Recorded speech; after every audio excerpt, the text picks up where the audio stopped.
Oranges by Gary Soto. The first time I walked with a girl, I was 12. Cold and weighted down with 2 oranges in my jacket. December. Frost cracking beneath my steps, my breath before me, then gone. As I walked toward her house, the one whose porch light burned yellow. Night and day, in any weather, a dog barked at me until she came out, pulling at her gloves, face bright with rouge.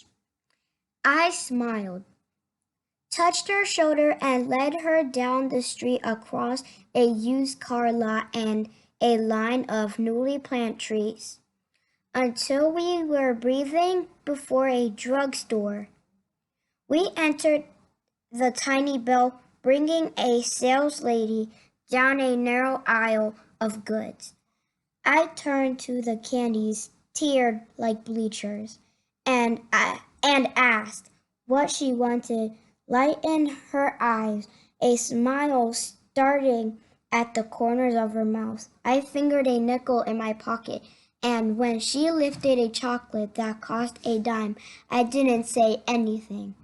I took the nickel from my pocket and then ate orange and set them quietly on the counter.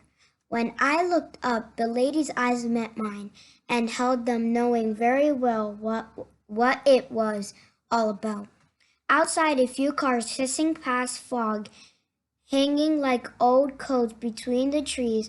I took my girl's hand in mine for 2 blocks, then released it to let her unwrap the chocolate.